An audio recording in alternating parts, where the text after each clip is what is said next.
Hello, members, one and all of the Salivation Nation. Gold and silver are up, and for the most part, we know the reason why.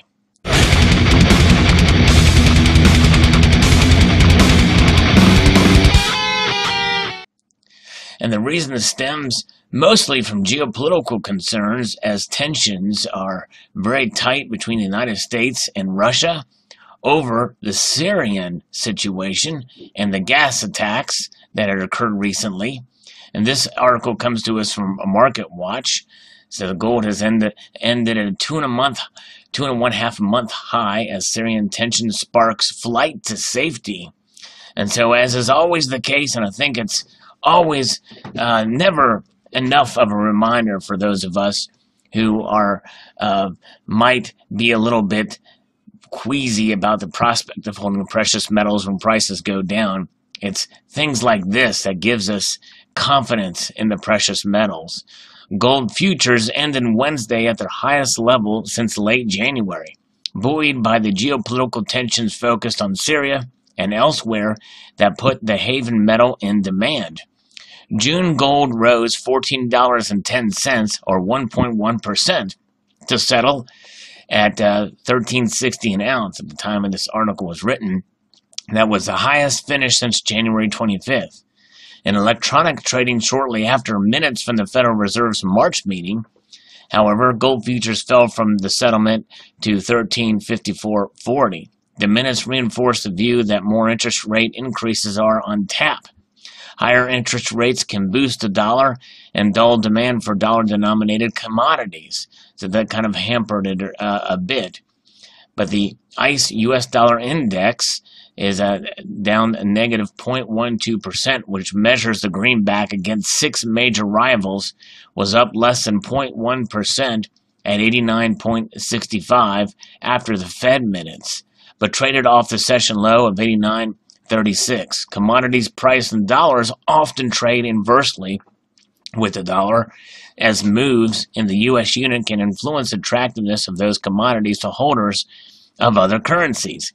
U.S. stocks traded mostly lower, which helped boost investment demand for gold during the regular trading session.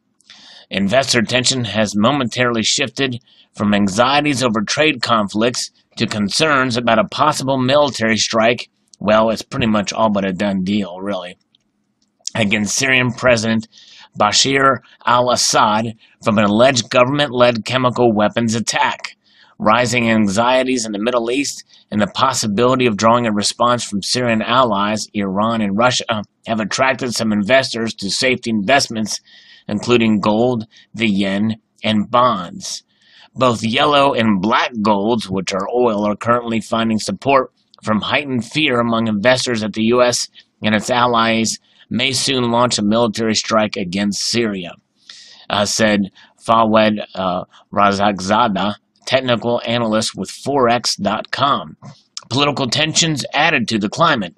Renewed concerns that President Donald Trump will fire Special Counsel Robert Mueller or Deputy Attorney General Rod Rosenstein, igniting a political furor in Washington amid an expanding probe into the 2016 presidential campaign and its ties to Russia. Also, is pressuring assets perceived as risky and buoying havens. So any kind of uncertainty in the world, whether it be related to geopolitics on a global scale to politics on a domestic scale, can certainly weigh people's views psychologically on whether to hold precious metals and affect their price. Gold has added slightly to its already fairly robust move when a report early Wednesday showed that the consumer price index fell 0.1% in March as expected, to mark the first drop in 10 months. Lower gasoline prices carried the report, while Americans paid more for almost everything else as inflation continues to creep higher.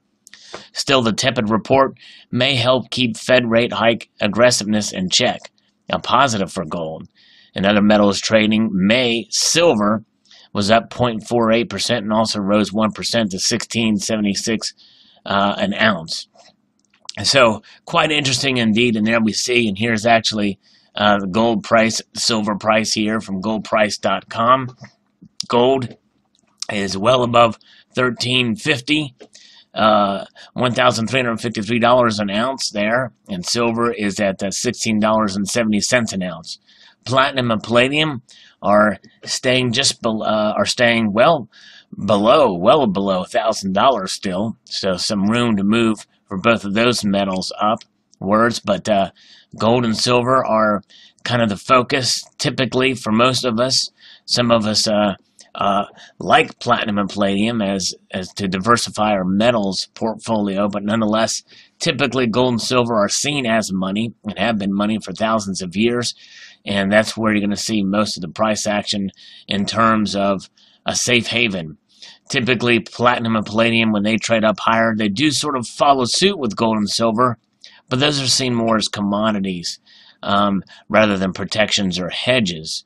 But nonetheless, it's quite interesting and fascinating to see what's going on. And my feeling is that no matter what happens, if everything works out in Syria, and I do believe a strike is coming, and much deserved because those chemical weapons use against by Assad and his regime are pretty much verified at this point, and totally unnecessary, other than just he's a madman and an animal.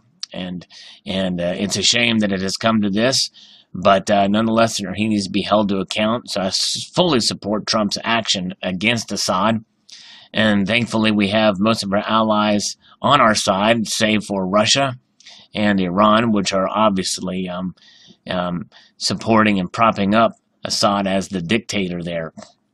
Nonetheless, it's going to be interesting to see what happens with that, but if everything goes exactly as we hope it will, with the strikes and with everything else going on, I still believe that by the end of the year, we're going to see prices go up for gold and silver somewhat, more than they were at the beginning of the year.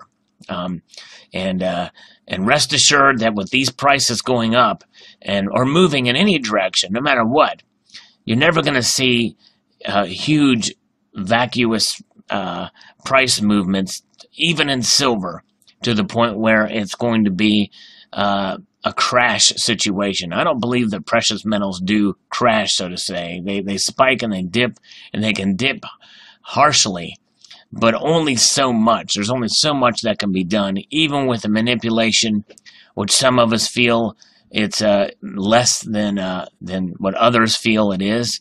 There's obviously some manipulation, just a varying difference in opinion as to how much, to what effect it has on the metals.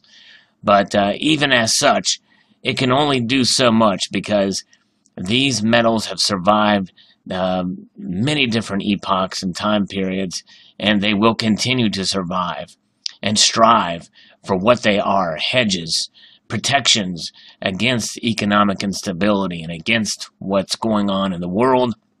We know that precious metals, gold and silver especially, are real money, and these protections, insurance policies against these types of things. And obviously it looks like the market is reacting to the natural markets. When geopolitical situations occur and there's stress or tension in the world, even if it won't affect the average everyday American or the average everyday European, nonetheless, we see these metals move, and with the price points in India, China, Russia, all those nations are acquiring and value precious metals, even in those countries. You know, it was said by on Russian state TV to be prepared for a potential nuclear conflict with the United States, but don't panic. Well, that's going to still cause people to panic in Russia, so that possibly could have had an effect on the markets as well. But nonetheless, there it is. Every time these price movements occur, no matter where they go, I think that even if prices dip down drastically, it all goes back, and it can be traced back to some of the reasoning behind it, and it bolsters the case for gold and silver that we all are actually quite smart to hold, to have as part of our portfolios, no matter what your income level. And so whatever happens we shall continue to hold and be the ultimate power brokers, because we're holding these precious metals in our portfolios to protect ourselves in cases of economic instability. So post your thoughts about this and this situation with Syria and Russia. And I'd like to extend a multitude of gratitude to y'all for watching and encourage you to please rate, comment, and subscribe.